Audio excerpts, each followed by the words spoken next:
3 часа 43 минуты, 68 вопросов. Чем запомнится большая пресс-конференция Владимира Путина 2018?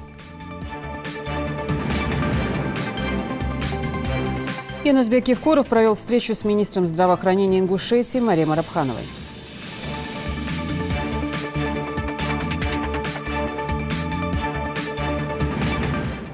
Через тернии к звездам – это про них. ГТРК Ингушетии 26 лет. Мы навестили коллег, особенности работы в нашем выпуске.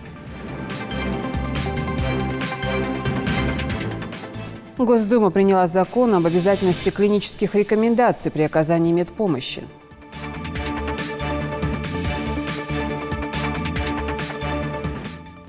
Как привить любовь к искусству, наверняка знает Багаудин Сагов. Его работы говорят сами за себя.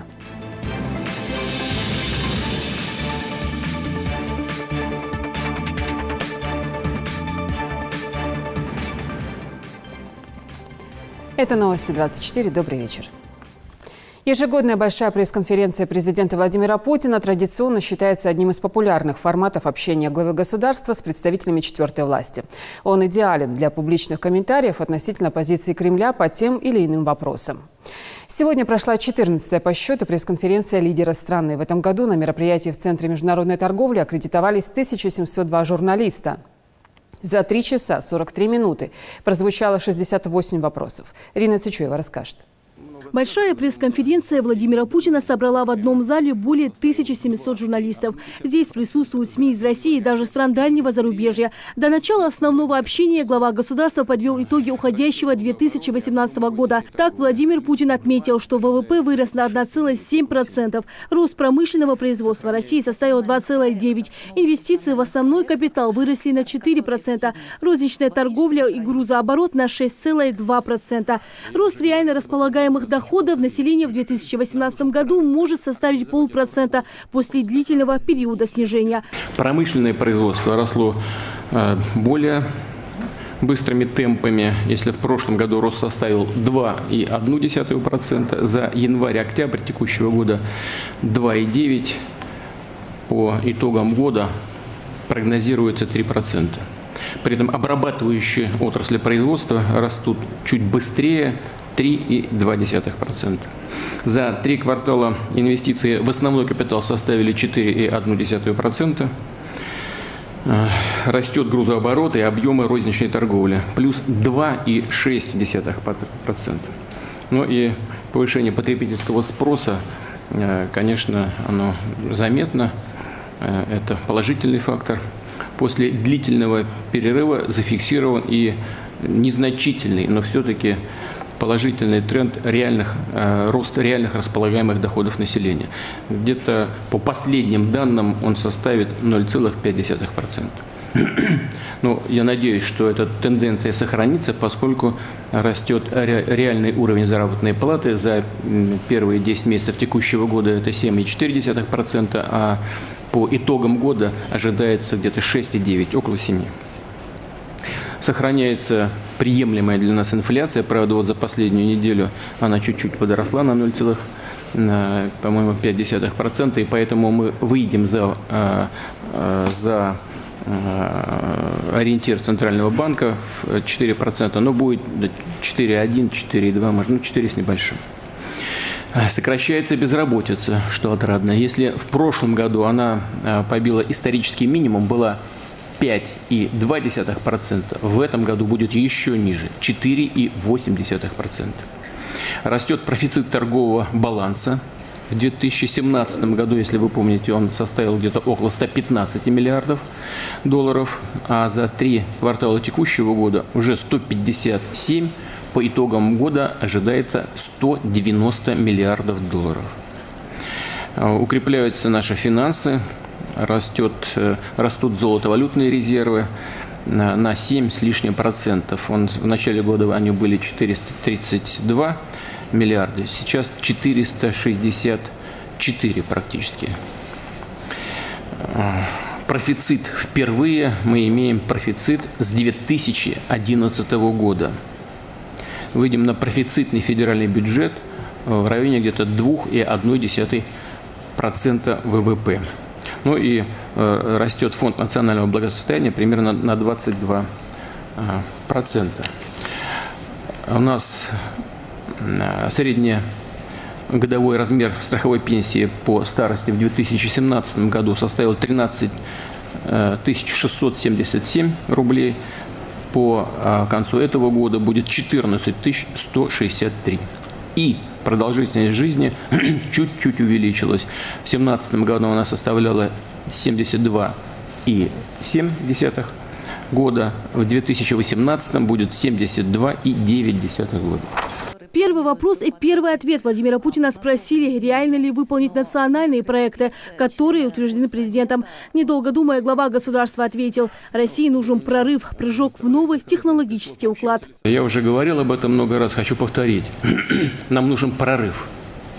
Нам нужно прыгнуть в новый технологический уклад.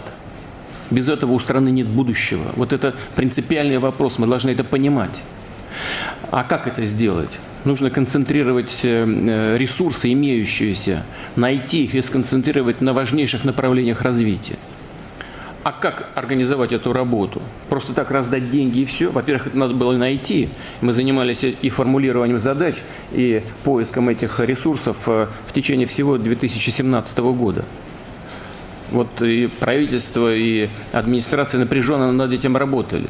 Поэтому, кстати говоря, когда говорят, а вот там мало изменений в правительстве, это те люди в основном, основной блок финансово-экономический, который работал над программой развития страны до 2024 года.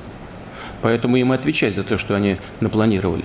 Но без этого невозможно. Так как организовать работу? Просто так раздать деньги? 20,8 триллиона рублей. Это только по нас проектам запланировано. Еще 6,5 триллионов отдельный план по развитию инфраструктуры. Естественно, их нужно сконцентрировать в каких-то прорывных документах. И можно как угодно назвать эти планы развития, но их назвали вот национальные проекты. Во всяком случае, это ясно поставленные цели, без постановки целей. В какие бы ни упаковать конверты эти цели, невозможно добиться конечного результата.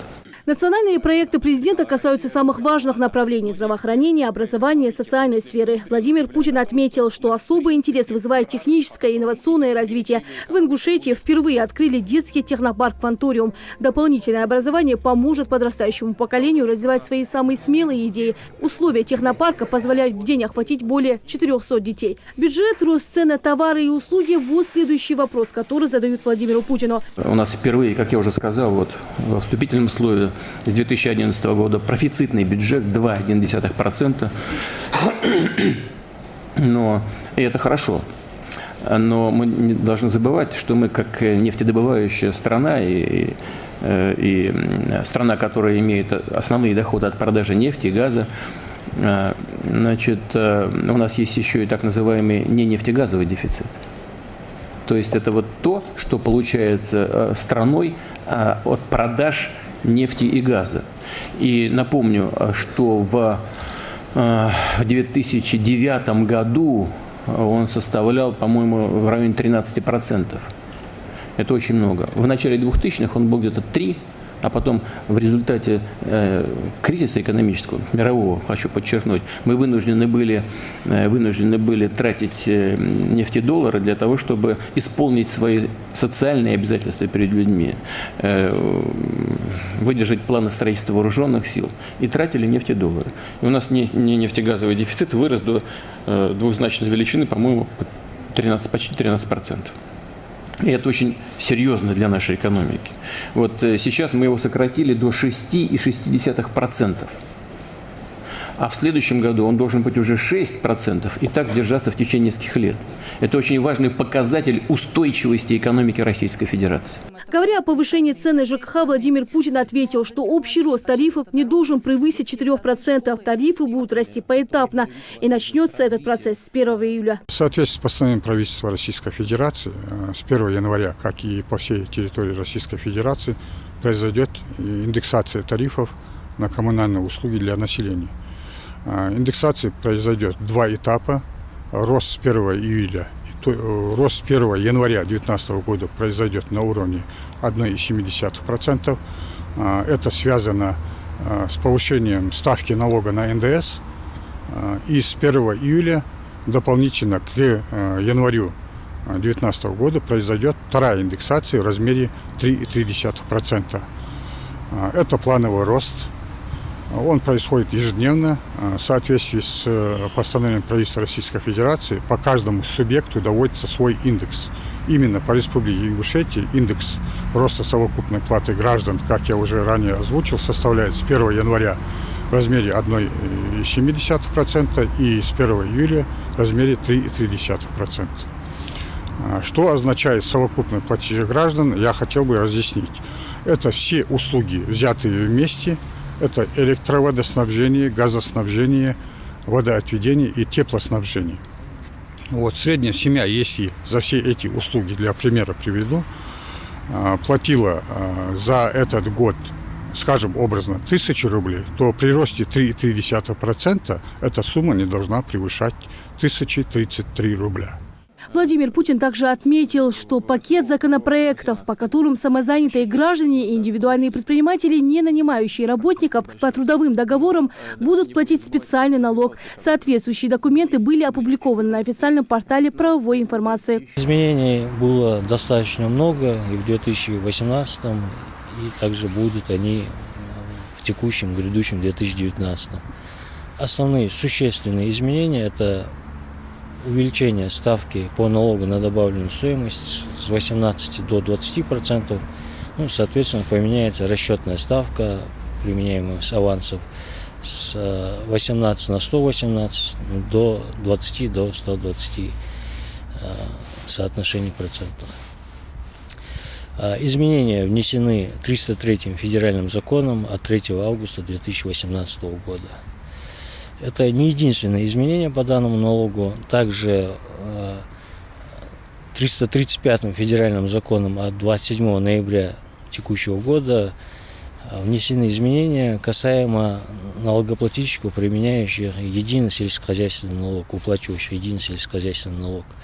То есть, начиная с 1 января 2019 года, данная категория плательщиков будет являться плательщиками НДС. Вопрос Первого канала о ядерной войне. Западные СМИ уже печатают сценарий такого конфликта, отмечают журналисты. Путин согласился, что опасность как-то затушевывается, ситуация недооценивается. Как вы, президент, можете успокоить и моего маленького сына, который так же, как и я, теперь боится ядерной войны, меня и всех нас? Какими действиями, словами? Спасибо. Есть опасности. В чем они заключаются? Первое – это развал, по сути, мы наблюдаем сейчас развал международной системы сдерживания вооружений, гонки вооружений. После выхода Соединенных Штатов из договора по противоракетной обороне, который, я уже 1000 раз об этом сказал, но тем не менее являлся краеугольным камнем в сфере нераспространения ядерного оружия и сдерживания гонки вооружений. После этого мы вынуждены были ответить созданием новых систем оружия по преодолению этих систем ПРО. Теперь мы слышим, что Россия получила преимущество. Да, это правда. Таких систем оружия пока в мире нет. Они будут у ведущих держав, но пока нет. И в этом смысле есть определенные преимущества. Но в целом, в стратегическом балансе это просто элемент сдерживания и уравнивания паритетов. Вот это что. Это сохранение паритета. Не более того. Сейчас делают еще один шаг. Выходят из договора по ликвидации ракет средней и меньшей дальности. Что будет с этим? Очень трудно себе представить, как будет развиваться ситуация дальше. А если эти ракеты появятся в Европе, что нам делать? Конечно, надо будет обеспечить свою безопасность какими-то шагами. Пусть потом не пищат по поводу того, что мы добиваемся каких-то преимуществ. Мы не преимуществ добиваемся, а баланс сохраняем, обеспечиваем свою безопасность. Я исхожу из того, что у человечества хватит здравого смысла и чувства самосохранения для того, чтобы не доводить до крайности. Слово получает газета «Сельская жизнь», которая интересуется замедлением темпов роста в сельском хозяйстве. Помимо прочего, журналисты интересуются у главы государства, почему сельское хозяйство не попало в список национальных проектов. Владимир Путин отвечает, этому направлению в России и так уделяется большое пристальное внимание. Сельское хозяйство усиленными темпами развивается и в нашем регионе. Особое внимание здесь уделяется импортозамещению. В Ингушетии успешно функционирует тепличное хозяйство. У нас строится крупный тепличный комплекс, это агрохолдинг «Сунджа». На 30, вообще это проект предусматривает 50 гектаров. В этом году, в первую очередь, где-то в январе будет запущена первая очередь этого хозяйства. Это 10 гектаров, в 2019 году еще 20 гектаров и в 2020 году еще 20 гектаров. Примерно производительность с каждых 10 гектаров это в пределах от 6 до 9 тысяч тонн продукции. Это где-то 27-28 тысяч тонн продукции мы будем получать. Я надеюсь, что у нас и есть и свои теплицы, у нас фермеры занимаются теплицами, занимаются индивидуальные предприниматели, занимаются тепличными хозяйствами. Так что по окончанию, по полному запуску этого предприятия мы, наверное, обеспечим республику своей овощной продукции. После 2 часов общения в зале раздается следующий вопрос. Телекомпания из Рязани интересуется перспективами перехода с аналогового телевещания на цифровое, опасаясь того, что в деревнях для некоторых покупка минимальной техники уже дорогое приобретение. И такая ситуация может оставить многих людей в регионах вообще без телевидения. Это улучшает качество, количество вот этих бесплатных каналов другого качества. Я так же, как и вы, вот поверьте, почти слово в слово задаю им вопрос. А вот в маленькой деревушке кто-то не останется вообще без телевидения? Вот в чем вопрос. Уверяют, что нет. Поэтому договорились, что будем действовать очень аккуратно, двигаться небольшими шагами. Была идея переходить резко, не буду скрывать. Быстрыми темпами в течение полугода. Я сказал, нет, мы так не можем поступить. Мы должны действовать очень аккуратно, внимательно следить, что будет происходить на территориях. И, безусловно, обеспечить интересы людей, которые не могут себе позволить даже за небольшие деньги, за личные купить эти приставки. Будем смотреть по тому, как проходят эти практики на отдельных территориях. Говоря в целом о работе с перехода на цифровое вещание, безусловно, она сложная. Но наряду с другими регионами Ингушетия уже готовы перейти на цифру. На сегодняшний день почти 99% территорий, где проживает население, охвачено цифровым пакетом «Первый мультиплекс». Это 10 каналов обязательных общероссийских и 3 радиоканала. До конца года к этой же цифре, то есть по охвату, придет и второй пакет РТРС-2, второй мультиплекс. Там дополнительно появится еще 10 каналов. На сегодняшний день задача стоит дозавершить до конца 2018 года федеральную целевую программу по строительству сети цифрового вещания. Она предусматривает строительство этой программы предусматривалось провести с 9 по 18 годы. И после этого, со следующего года, возможно, какие-то задачи будут ставиться федеральным центром, тогда уже будет какое-то, возможно, расширение сети. Но на текущий момент, то есть задача стояла именно охватить более 98%. В нашей республике эта цифра практически 99%. ГТРК «Южный Урал» задал вопрос об утилизации и раздельном сборе мусора. Путин отметил, что надо, во-первых, ликвидировать незаконные свалки, во-вторых, выстроить целую индустрию переработки мусора. Мировой опыт надо использовать в лучших его вариантах. Многие жители протестуют против заводов по сжиганию мусора, потому что в них используют плохие фильтры, а надо строить с хорошими, не нарушая технологию. Что касается нашего региона, была проведена большая работа, направленная на улучшение экологического благосостояния Ингушетии. Мы в списке регионов, реализующих программу перехода на систему обращения с отходами. С 1 января 2019 года установлен уже конечный срок для всех регионов по переходу на новую систему обращения с отходами. Этот срок был установлен еще практически 2 года назад, но из-за того, что практически все субъекты не были к этому готовы, он был перенесен на 1 января 2019 года. Что это?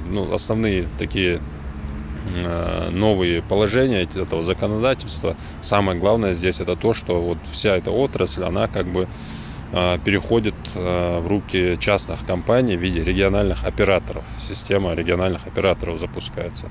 В каждом регионе избирается региональный оператор, который занимается вот всей этой инфраструктурой, созданием вот этой системы обращения с твердыми коммунальными отходами. В законодательстве прописаны все требования, все нормы по обороту этих отходов, начиная от источников образования отходов, от каждого жителя субъекта, от каждого предприятия, юридического лица, государственных, муниципальных органов и до конечного пункта утилизации либо захоронения вот этих вот отходов. Это все строго регламентировано, все взято под контроль, будет уже взято в ближайшее время, вплоть до того, что каждый мусоровоз будет отслеживаться по системе спутникового наведения. Есть ряд требований по ликвидации свалок старых, накопленных. В этом направлении тоже у нас большая работа проведена. Мы непосредственно в нашей республике, в республике Ингушетия, все последние годы, несколько лет вели, зная вот все, что нам предстоит, к этому сроку вели целенаправленную работу. И по ликвидации тех старых свалок, накопленных, около 130 свалок было за все это время ликвидировано. По работе с населением тоже огромная работа проведена, в результате чего на сегодняшний день мы подошли вот к этому этапу уже подготовленными. Завершая большую конференцию, Владимир Путин поздравил россиян с наступающими новогодними праздниками. Я вас всех поздравляю с наступающим Новым годом. Вы не сердитесь, нам пора заканчивать уже действительно. Спасибо вам большое за внимание, за ваши вопросы.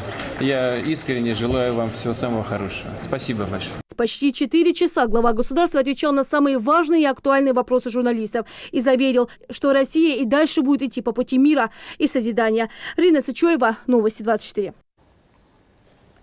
Владимир Путин рассчитывает, что проведение больших пресс-конференций поможет ему разъяснить важнейшие вопросы проводимой политики широкой аудитории. А вот как комментирует сегодняшнюю встречу лидера страны с журналистами представители общественности. Вопросы были все актуальные. Были вопросы, направленные чисто нашей фронтовой тематике. Я бы хотела об этом чуть-чуть поподробнее сказать. Вот, во-первых, речь шла о том, что ликвидация несанкционированных свалок должна быть проведена по всей стране.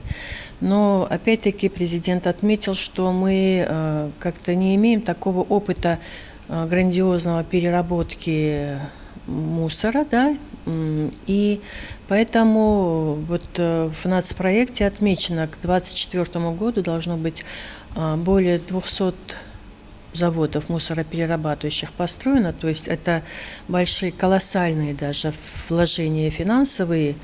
Во все нацпроекты озвучена была сумма 20,8 триллиона рублей, значит, освоить должны по всем 12 нацпроектам.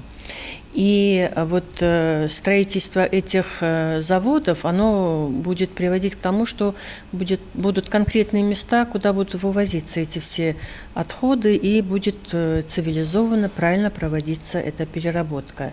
Но хотелось бы сказать, вот грандиозные планы такие, но мы сегодня с вами сами уже можем начинать оккультуриваться дома. Он ответил на наиболее злободневные, насущные вопросы, которые звучали в форме диалога.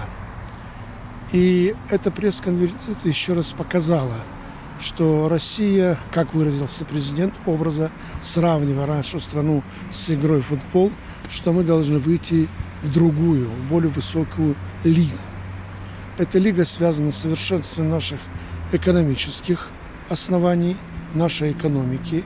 Эта лига связана с необходимостью дальнейшего роста импортозамещения.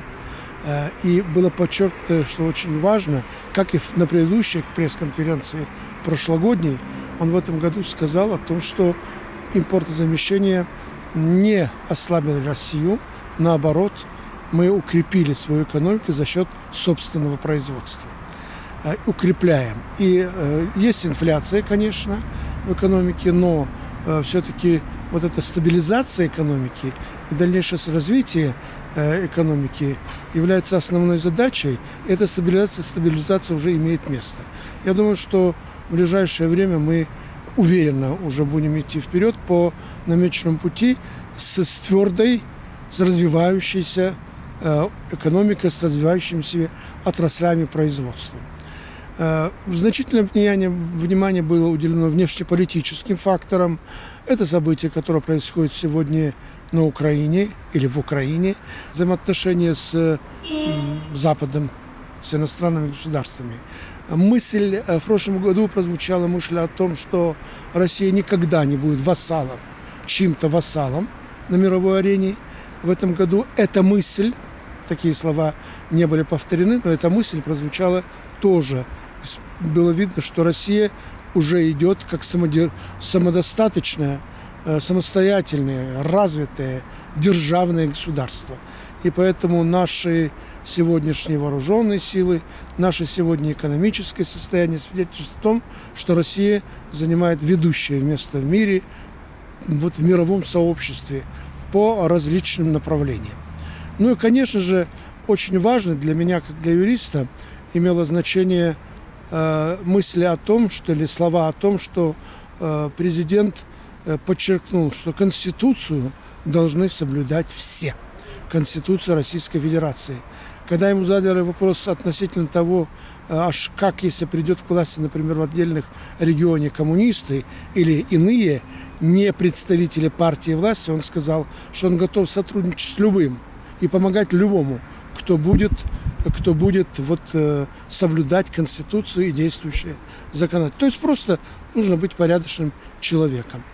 Я думаю, что вот эти положения пресс-конференции во многом, может быть, скоро, очень-очень в ближайшем будущем выльются в какие-то документы. Характер вопросов изменился. Изменился в каком соотношении? Вот, допустим, если в прошлом году пресс-конференция, она шла с преобладающими вопросами касательно внешней политики России, как складываются отношения и с ближайшими странами СНГ и дальним зарубежьем, то в этом году там вполне очевидно было, что вопросы и внутренней политики, и внешней политики, они как бы делились, можно даже сказать, чуть ли не поровну. Путин, отвечая на вопросы внешней политики, он конкретно указывал на те тенденции, которые сегодня характерны во взаимоотношениях международной политики. Он говорил о партнерских отношениях, которые могут сложиться, допустим, с Британией. Отношения, которые в некоторой степени они у нас были в тупике, как отметил сам глава государства, то здесь намечаются тоже положительные сдвиги. Кроме этого, вот в другом вопросе тоже прозвучал вопрос тоже международной деятельности. Также было отмечено, что, допустим, надо укреплять наши базы в Таджикистане. Кроме этого, были отмечены еще и торгово-экономические отношения со странами и ближнего и дальнего зарубежья. Ну, в частности, и вот, допустим, если брать из одного вопроса, Путин ответил, что вопрос товарооборота, грузооборота, который сегодня осуществляется с другими странами, в частности, это Китай, который сегодня оценивается на $100 миллиардов. Вот такого характера вопросы, они сегодня вот были более привлекательны. Что касается отношений, которые вот складываются во внутренней политике, то было заметно, что даже сравнительно вот с прошлым годом вопросы культуры, они стали заметно меньше. Были вопросы по экологии, их было тоже несколько. И если кроме этого мы наблюдали, что кроме федеральных СМИ было очень много представителей региональной журналистики, были и зарубежные СМИ, и вот и в частности вот региональные СМИ, они больше пытались обратить внимание на проблемы регионов. Если раньше они выступали больше с какими-то предложениями, были вопросы развития культуры, каких-то других сфер, то в основном вот на этой пресс-конференции вопросы экономического характера они преобладали. Продолжаем выпуск. Юнусбек Евкуров провел встречу с министром здравоохранения Ингушетии Марием Арабхановой. В ходе встречи глава региона дал ряд поручений в связи с прошедшим в Грозном заседании Совета при полномочном представителе президента России в СКФО. По словам Евкурова, в республике значительно уменьшилась общая смертность. Как результат состоявшихся перемен, усилий по повышению уровня оказания медицинских услуг, увеличилась продолжительность жизни населения. Республика является одним из лидеров среди субъектов страны по этому показателю. Глава отметил необходимость следить за обеспечением отдельных категорий граждан бесплатными лекарственными средствами и изделиями медицинского назначения, а также за качеством оказания медицинской помощи пациентам. Заместитель министра здравоохранения России Татьяна Владимировна Яковлева и очень хорошую оценку дала целому здравоохранению республики. Мы буквально за 3 года вообще снизили на большие цифры по всем направлениям смертности республики. Мы нарастили потенциал. Даже по оценкам республика сегодня по здравоохранению в округе в большинстве ситуаций стоит на первом месте. А лет 5-6 назад об этом даже мечтать нельзя было. Поэтому критика есть, она обоснованная, люди постоянно с этим касаются. Есть проблемы, и мы это знаем по линии ФОМС, то, что мы не перечислили, не отчислили своевременно. И сейчас эти проблемы закрываются до конца года по заработной плате. Это надо с коллективом поговорить, особенно в Центральной республиканской больнице. Вообще с людьми надо чаще разговаривать, общаться. Сегодня задача стоит, в том числе лекарственное обеспечение тоже тема была. И с 2019 года часть больных орфанными заболеваниями государство берет на себя. И эти лекарства будут напрямую поставлять уже в республику. Это уже тоже большая помощь и для нас, и особенно для больных этими страшными заболеваниями. Поэтому еще раз проговорите, посмотрите, обсудите, и до людей это доведите. Еще одна тема, это полпред задачу поставил, буквально сегодня-завтра созвонить с Татьяной Владимировной, уточните, когда поехать, и полностью план задачу на следующий год. И там, и в ФОМСе, и в Росздравнадзоре. Вместе все там просмотрите, изучите. Почему? Потому что там есть некоторые новшества в этом плане, чтобы у нас сбоя там с 1 января не было. Хорошо. Ну и, конечно, весь коллектив, мы еще дополнительно об этом говорили, и с наступающим Новым годом поздравить, ну и чтобы у нас праздничные дни все работало как чувствуешь, сбоя не было. Юнусбек Евкуров также встретился сегодня с молодыми людьми, которые спасли замерзающего испанского туриста-экстремала на трассе Колыма. Мы рассказывали об этой истории 3 дня назад. Ваха Чемурзеев, Аслан Хабриев и Моусар Муцольгов, которому не удалось прилететь в республику, были награждены почетной грамотой Республики Ингушетия. История спасения испанского экстремала Хосе Андреса 3 ингушскими парнями за считанные дни облетела все социальные сети. Резонансная история произошла в середине текущего месяца на дороге между поселком Ягодное и городом Сусуман Магаданской области. Испанец Хосе Андрес решил совершить путешествие по трассе Колыма на велосипеде. Всю дорогу он планировал ночевать в палатке. Конечной точкой путешествия должен был стать Байкал. Поездка оказалась чрезвычайно экстремальной. Турист едва не замерз насмерть на Колымской трассе. В лютый мороз, который доходил до минус 50 градусов. Вот когда такие вещи происходят, конечно, приятно. И есть сравнение. В любом народе есть и те, которые не по умыслу, но получается где-то хулиганят чуть-чуть. А есть те, которые, как вы, вроде вчера незаметно, как обычно граждане, когда надо было, себя проявили, показали, ну и спасли человека. Что там могло быть, одному Всевышнему известно, но вы это сделали, поэтому хочу вам от всех жителей республики выразить и благодарность, и спасибо сказать, как глава республики.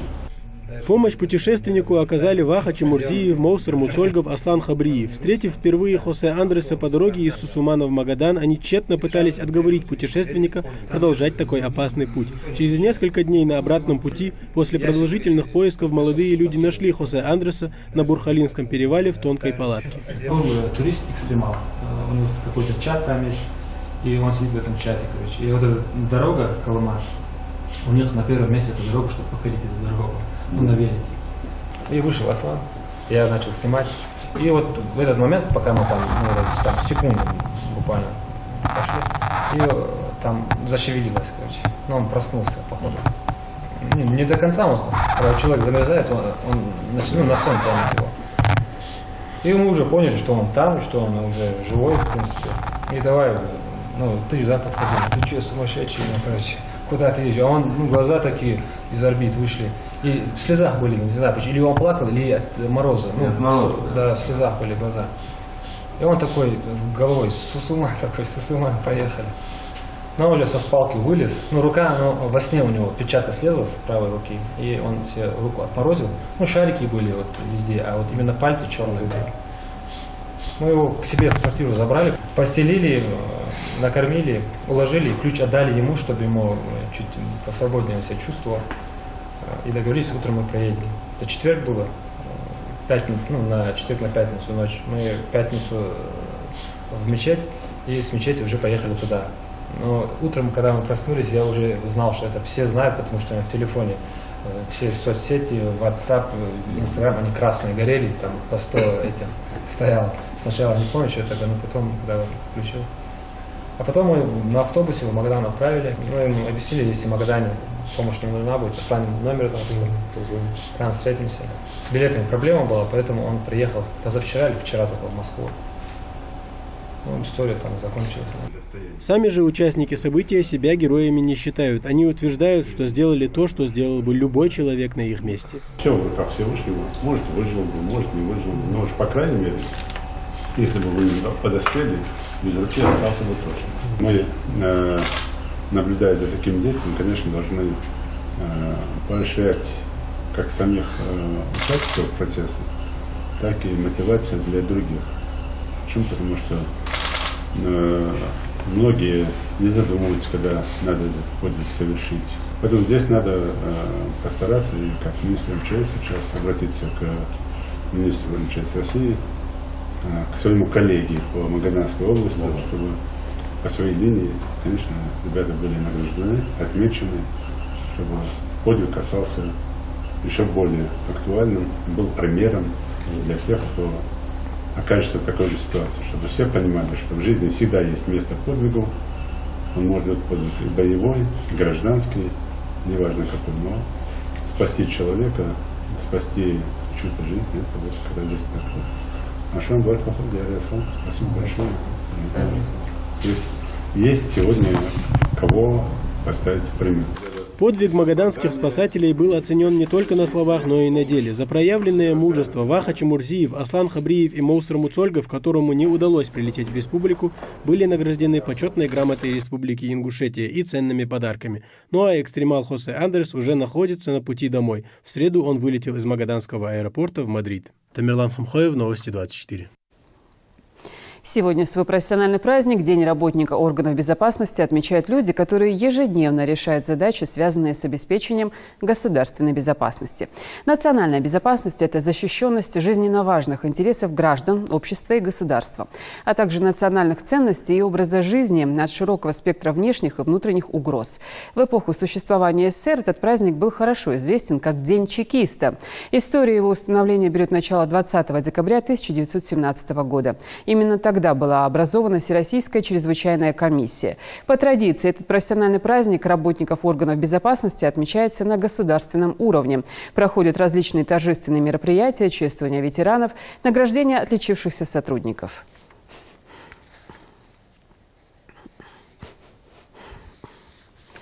ГТРК «Ингушетия» отмечает сегодня 26-летний юбилей. Это телевидение вынесло многое и продолжало вещать несмотря ни на что. Первый эфир состоялся в 92-м. Условия были как на передовой. Спасал человеческий фактор. Он же помог и в нынешнее время, когда с приобретением новейшего оборудования необходимы были настоящие спецы своего дела. Здесь на выручку пришли опыт старожил и запал новичков. О том, чем дышат наши коллеги, расскажет Зелимхан Калоев. Изменилось все, начиная с шапки вестей, заканчивая сердцем телевидения, аппаратной. Кстати, их здесь сразу две, ровно столько же и студий. Маленькая для информационных и большая для тематических программ. Если раньше многие творческие идеи оставались за кадром из-за ограниченных технических возможностей, то теперь все кардинально меняется. Оборудование нам поменяли полностью, свет поменяли, камеры поменяли буквально год назад. Можно сказать, условия сейчас есть. надо только работать. На каждом столе творческий беспорядок, в глазах живой интерес. Оперативность практически самое главное качество журналиста, тем более, когда речь заходит о новостных репортерах. Поскольку здесь главное быстрее выдать информацию, ведь зритель не ждет. Около 20 корреспондентов ежедневно освещают интересные события, которые происходят в республике. Поэтому сейчас в информационном отделе почти пусто. Не просто, но все равно. Работа интересная. А 26 лет назад все было совсем иначе. Это прекрасно помнят ветераны ТВ. В одном вагончике все сидели. Было очень сложно. И в то же время работали с утра до 11, до 12 ночи. И никому не приходило в голову отвернуться и уйти. Я помню, когда первый раз я сюда пришла, это был подвал в здании суда. Там одновременно и просмотры проходили, и записи проходили, и монтажи. Вот все в этом кабинете как бы сосредоточилось там. Первый мой выезд – это криминальный канал. Я сюда пришла, никто не хотел брать эту программу. И наш бывший руководитель Хурейш Олегович Агасиев, ныне ваш руководитель, по большому блату мне вручил эту программу. Справишься, справишься, не справишься, иди домой. И вот меня отправили в следственный изолятор, я пошла. Первая тема была хищение миграционной службы. Справилась. Поэтому я здесь сейчас в должности генпродюсера ГТРК Ингушетия. Всю жизнь вела правоохранительную тему. Считаю, что это одна из самых интересных тем в том плане, что всегда будет поток информации. Не надо в поисках, чтобы там делать. Всегда будет это интересно. К сожалению, нам интересно, кто кого убил, кто у кого украл. 4,5 часа политики, здоровья, культуры и социальных тем. Каждый день. Вот ГТРК Ингушетия на сегодня. Охватить здесь стараются практически все. Главное, чтобы зрителю было интересно. 4 выпуска информационной программы «Вести» на 2 языках – ингушском и русском. Более 30 авторских программ. ГТРК Ингушетия вышла на принципиально новый уровень. Телеканал от аналога уже успел перейти на цифру и теперь вещает исключительно в формате HD. Самое современное оборудование, как звуковое, так и монтажное оснащение, количество которых также увеличилось. Также региональный телеканал может вещать не только на «Россия-1», но и на «Россия-24». Пока не было официального запуска, есть договоренность, есть разрешение о том, что мы можем вещать на канале «Россия-24». Мы в любое время готовы запустить этот процесс. В общем, там, в принципе, нажать на одну кнопочку. Единственное, все упирается очень, может быть, это незначительно, но для нас это очень значительная деталь. Бока мы можем выдавать только новости на «Россия-24». Все остальное, к сожалению, это должны быть размещены там программы, которые приносят доход. Пока с главой республики мы на эту тему говорили, глава республики нас поддержал.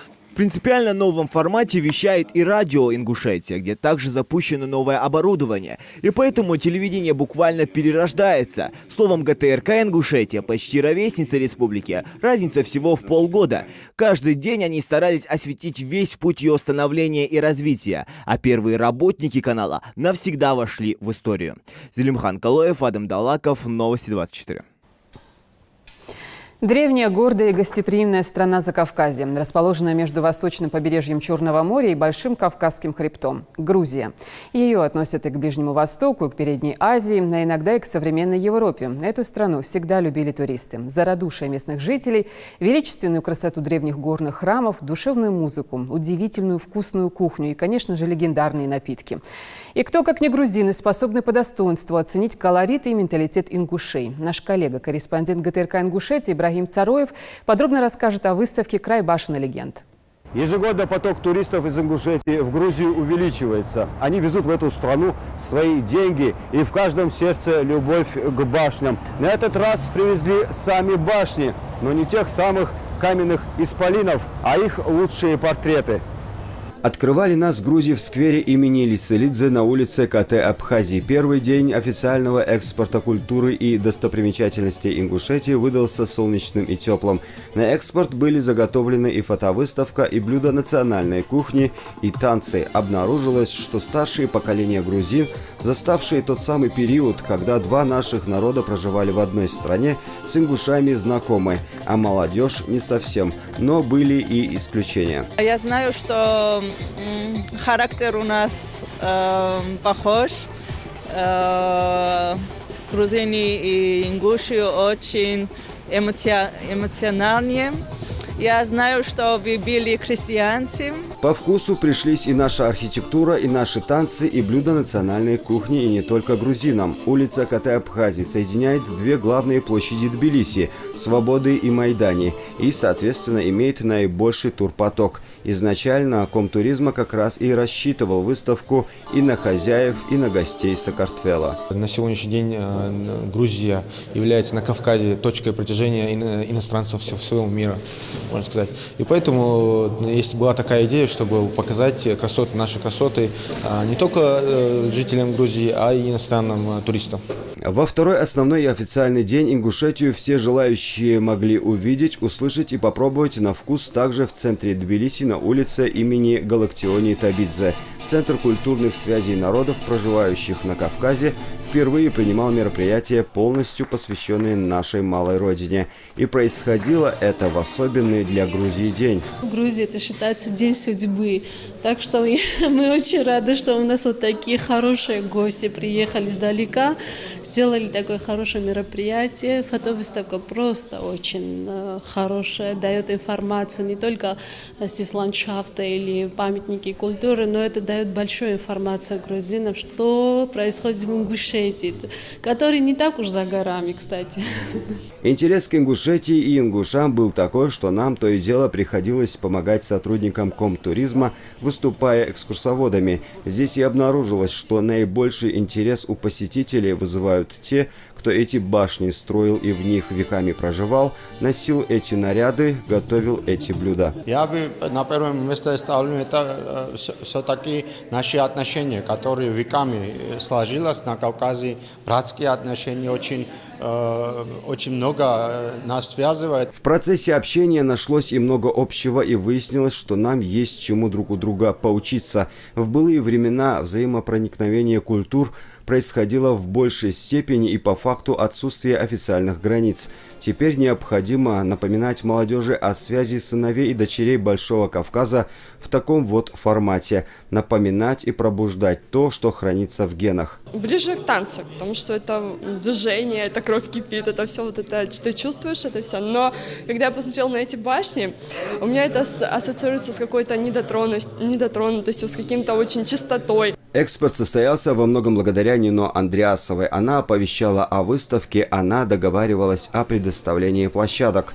Вклад соорганизатора был отмечен почетными грамотами Ингушского комитета по туризму. Мероприятие привлекло внимание начинающих ингушофилов и ингушеведов и тех, кто со стажем. Мы говорим «Ингушетия, Грузия», подразумеваем Марьям Бижиташвили. Историк и режиссер Парит Вализгинки с Исламом Дасхоевым под ревнивый взгляд нашей Тамилы Арсельговой.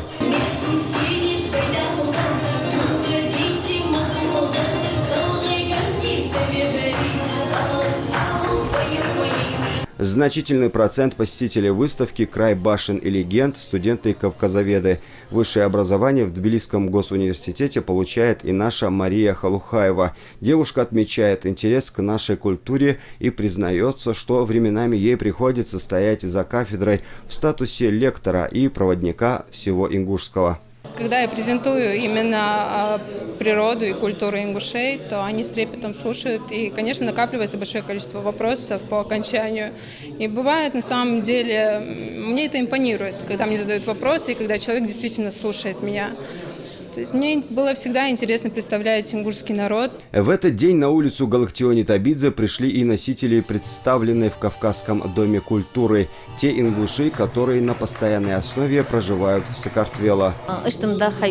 Мы, конечно, выезжаем в Ингушетию несколько раз в год, но возможность напомнить своим детям о нашей культуре, которая открылась благодаря этой выставке, мы с моим супругом не могли упустить. Марьят Мальсагова не единственная, кто давал нам в этот вечер интервью на языке нахов. У нас состоялась беседа и с представительницей кистинской диаспоры. Мы с братьями и сестрами из числа кистов и грузинскими друзьями из университета регулярно посещаем войнахские мероприятия, проходящие в Грузии. Стараемся не пропускать, проявляем постоянный интерес. Но, сказать по правде, самой уникальной нашей собеседницей на выставке стала Анна Эланидзе. Она из тех самых Бацби, о которых слышали и историю которых знают, но которых не видели и не слышали большинство ингушей. Бацби – единственная вайнахская народность, исповедующая христианство. Мы утратили возможность живого общения, молимся по-разному, но нашу связь не утратить, подчеркивает Анна. По генетическим данным, как говорят, мы все одни, мы все из-за одного. Прародитель у нас был один, так говорят. На выставке были представлены более 20 работ таких мастеров, как Тимур Агиров и Евгений Шевцов. Первый отложил все свои дела, преодолел тысячи километров, чтобы попасть в этот день в Тбилиси и увидеть последствия своих трудов в сближении народов. Осенью я был в Грузии и увидел, что есть много общего между ингушской культурой и грузинской культурой. И грузины, они очень активно интересуются того, как живут люди за Кавказским хребтом. И идея, которая возникла у ребят, провести выставку фотографий, я очень сильно поддерживаю. Это показывает близость двух народов, которые хотя и разделяют хребет, но тем не менее ментально не очень близки. Привезли башни, национальную кухню, сувениры. А что увезут с собой? Всяк сюда входящий, здесь пребывающий, проходит некий курс грузинотерапии. И потом, возвращаясь домой, как Wi-Fi роутер, распространяет позитив. Ибрахим Цараев, Майербек Миржоев, Вести Ингушетия, Тбилиси, Грузия. Госдума приняла закон об обязательности клинических рекомендаций при оказании медпомощи. Предполагается, что рекомендации будут разрабатываться профессиональным медицинским сообществом для различных заболеваний с указанием предусмотренных услуг. На их основании будут создаваться протоколы лечения по каждому типу заболеваний в отдельности. Пересмотр рекомендаций будет возможен не реже 1 раза в 3 года. Хороший вкус и тонкое понимание красоты – это отличительные качества, присущие глиняному делу мастеру Багаудину Сагову. В искусстве он давно, и за многие годы его руки створили не одну прекрасную композицию. Своим умением он делится с учениками. А вот как преемники перенимают опыт наставника, расскажет Джалидат Халухоева. Глиняные горшки и тарелки существуют уже 1000 лет, а вот керамика с изюминкой – это уже искусство, считает Багаудин Сагов. Уже несколько лет выпускник художественного училища в Перми занят только тем, что прививает любовь к лепке детям. Как итог, бронзовые статуи ингушских джигитов, глиняные воины и разные животные украшают художественную мастерскую.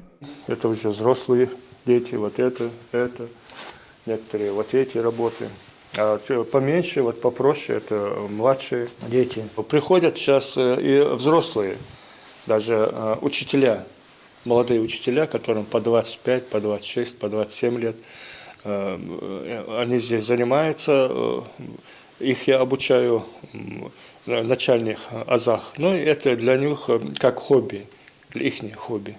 На первый взгляд кажется, что фигура выполнена из бронзы, но на самом деле это обычная глина, которая в умелых руках превращается в настоящее произведение искусства. Каждая вылепленная композиция уникальна, эксклюзивна и неповторима. Покрывается черной краской или коричневой краской, автомобильной краской, аэрозольные баллончики. Потом уже губкой берется бронза, и сверху проходится вот этот бронзовый налет такой. Выпуклости, углубления остаются черно-коричневые, а это называется сама техника имитацию под бронзу, под литье. Многие, когда на выставке пробуют трогать, я, конечно, не разрешаю, потому что это очень хрупкие вещи, это сырец, это не обожженная глина. И все думают, что это бронза. Откуда вы столько бронзы берете? Где вы их отливаете? Я говорю, не отливаем, это лепка, это глина. Более 15 лет Багаудин Сагов занимается лепкой и живописью. Любовь к искусству, вспоминает мастер, зарождалась постепенно. Сначала родители записали в художественную школу, а позже уже сам понял, что не может жить без любимого дела и хочет обучать этому ремеслу других. Сейчас у Багаудина около 15 учеников.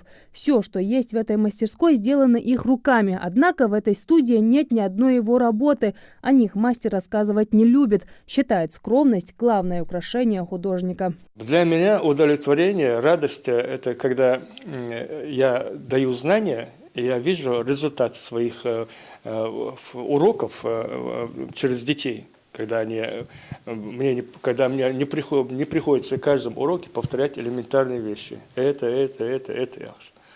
Когда ребенок один раз сказал, он убирает себя, ему больше повторять не надо. И когда я вижу то, что я ему показал, научил, я когда вижу результат от деятельности, от работы детей, вот там уже у меня эйфория.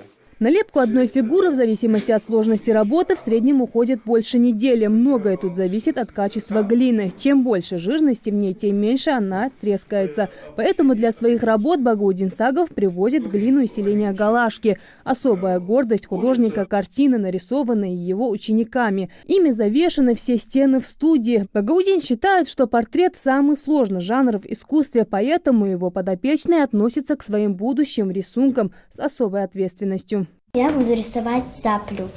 Она у меня будет разукрашена яркими цветами.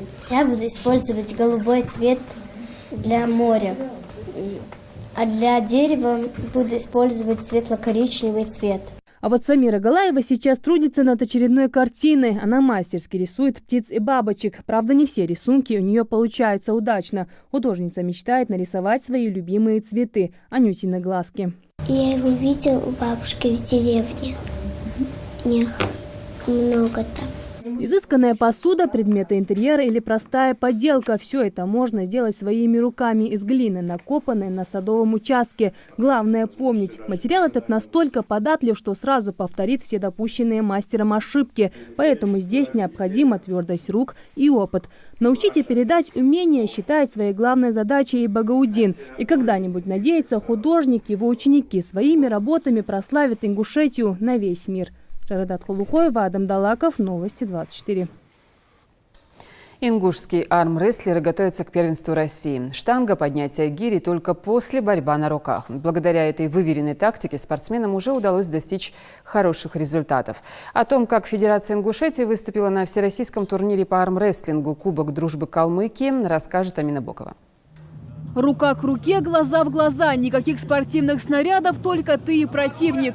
Уверенным поворотом руки Али Тимурзиев прижимает к столу руку соперника.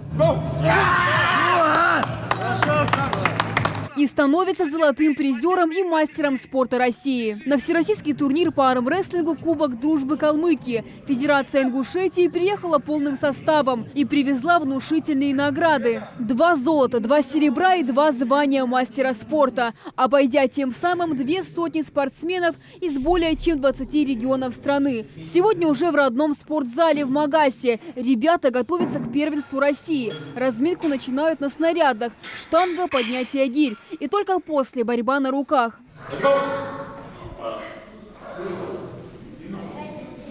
Как и у любого армрестлера, у серебряного призера в весовой категории до 70 килограммов среди людей с ограниченными возможностями здоровья Хаважа Нальгиева есть свои секреты.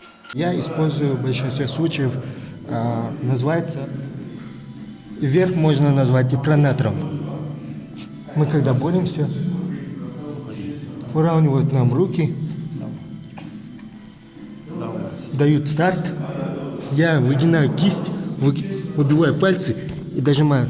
Активно тренируется и теперь уже мастер спорта Али Тимурзиев.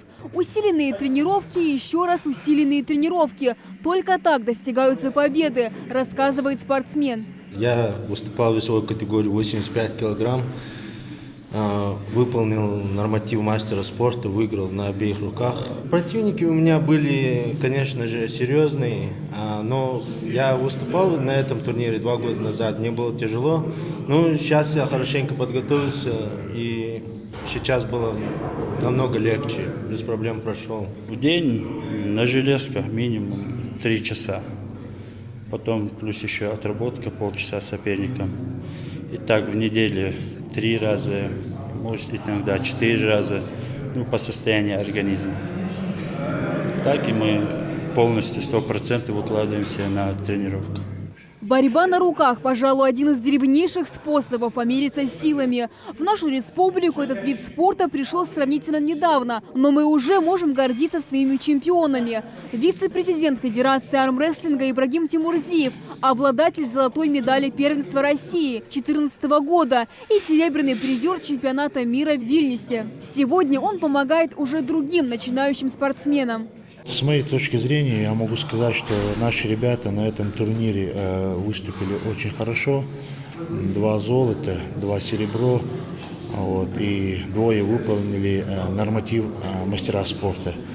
Это очень хороший результат для нашей республики. Ну, мы за короткое время очень хороших результатов достигли. Ребята каждым годом растут, каждым годом мастеров спорта побольше. В этом году 2 выполнили, в прошлом году тоже 2 мастера спорта. Из чемпионата мира там 2 еще мастеров спорта в России стали. Но ребята на глаза растут. Чтобы выйти победителем в нескольких поединках, нужно обладать немалой выносливостью, разгадать замысел соперника, вовремя оценить обстановку, правильно принять решение и ни в коем случае не отдавать свою руку противнику. Так что слабовольным и ленивым путь в армспорт закрыт. Амина Бокова, Магомед Даскиев, Новости 24. Следите за новостями на канале Ингушетия и до встречи в эфире.